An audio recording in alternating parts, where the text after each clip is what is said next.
ছেলে শাহাদাত হোসেন এরা কয়েকজনের সঙ্গে পায়ে পা দিয়ে ঝগড়া দিয়ে ওরা ওখানে উত্তেজনার সৃষ্টি করে।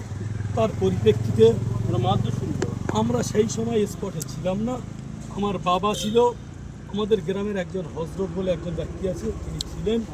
কেননা আমরা আমাদের দোগাছিয়া গ্রামের একটা ভেড়ির বিষয় নিয়ে সেই আন্দোলনের সঙ্গে যুক্ত, যার কারণে আজকে আমরা সেখানে না থাকার কারণে তারা পায়ে পা দিয়ে ঝগড়া বাঁধিয়ে আমার নিরীহ বাবা বয়স্ক মানুষ এবং হজরত বলে একজন আছে, তিনি বয়স্ক মানুষ, তাদের উপরে আজকে আক্রান্ত করেছে সেইখানে আমরা না থাকার কারণে।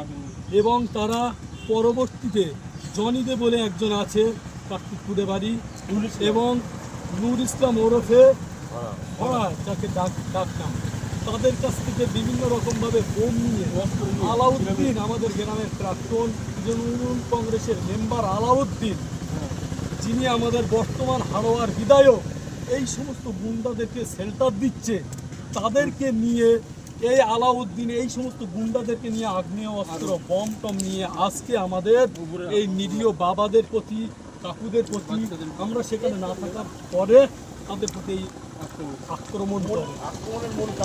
আক্রমণের মূল কারণ অ্যাকচুয়ালি আমরা ইয়াং জেনারেশন, আমাদের দোগাছিয়া গ্রামে একটা কালিয়ানের বিলে একটা ভেড়ি আছে, সেই ভেড়িটা ওই আরব বিল্লাহ এবং আলাউদ্দিন দুজনা অবৈধভাবে জোরপূর্বকভাবে জমি মালিকদের থেকে ছিনিয়ে করে খাচ্ছিল। তারপরে আমরা একটা এমএলএ আমাদেরকে কথা দিয়েছিল যে তোমরা কৃষকদেরকে নিয়ে হাজির করতে পারলে, ভেতরে হাজির করতে পারলে আমরা অকশন করাবো। তার পরিপ্রেক্ষিতে আমরা কৃষকদেরকে মেজরিটি পার্সেন্ট হাজির করিয়েছিলাম। এখন এই মুহূর্তে কৃষকদেরকে সেই মেজরিটি পার্সেন্ট দেখানোর কারণে এখন দেখতে পাচ্ছি ভেড়িটা অকশন করাতে হবে।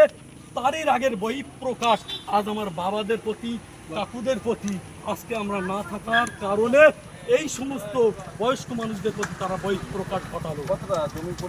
জমির পরিমাণ আনুমানিক 200 বিঘে। জমির মালিক ছিল আনুমানিক 170 থেকে 80 জন। কিন্তু ওই দিন যে আমাদেরকে জমি মালিক হাজিরা করতে বলেছিল সেখানে আমাদের জমি মালিক উপস্থিত ছিল 151 জন, ওই ডকুমেন্টস সহ এবং আইডি ডকুমেন্টস সহ।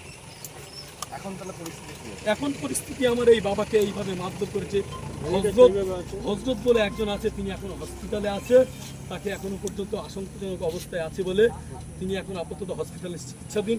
আমরা আমার বাবাকে নিয়ে আপাতত কার্তিকপুর প্রাথমিক চিকিৎসা করেছে, এখান থেকে ট্রান্সফার করেছে। এখান থেকে বললো যে এখানে চিকিৎসা হবে না, বারাসাত ডিস্ট্রিক্ট এই পর্যন্ত 12 থেকে 13-14 জন মতো হয়েছে। তার মধ্যে বাচ্চা কাচ্চাও পর্যন্ত রেহাই পায়নি।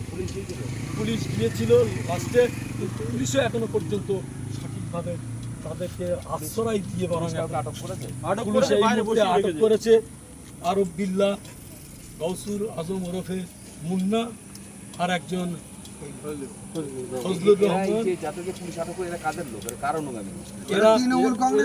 হাড়োয়ার এমএলএ,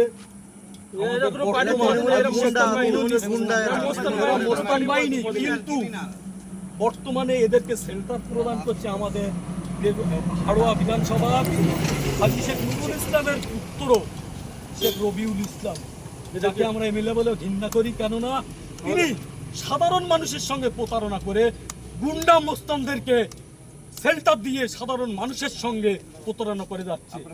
আজ আমরা অবিলম্বে বিচার চাই এবং আমাদের কালিয়ানের বিল আমরা ধরো অকশনের পক্ষে নিয়ম মাফিক সমস্ত সবকিছু আমরা দিয়ে আইন অনুযায়ী আমরা এখনো পর্যন্ত পদক্ষেপ করছি, কোনো আমরা উত্তেজনায় পা দেয়নি। আজকে আইন মানার কারণে ওদের ভেড়ি বাধ্য হয়ে ছাড়তেছে, যার কারণে আজকে আমার নিরীহ বাবা, বাচ্চা কাচ্চা এবং পাড়ার বিভিন্ন কাকুদের প্রতি অত্যাচার করেছে। তাদের উপরে বিশেষ করে যারা আন্দোলনের সঙ্গে যুক্ত আছে তাদের পরিবারের উপরে আজকের এই অ্যাটাক করে। যারা আন্দোলনে আছে তাদের আলাদা আলাদা। আমার নাম মোহাম্মদ আশরাফুল গাজী, আমার বাবা মোহাম্মদ শাকের আলী গাজী।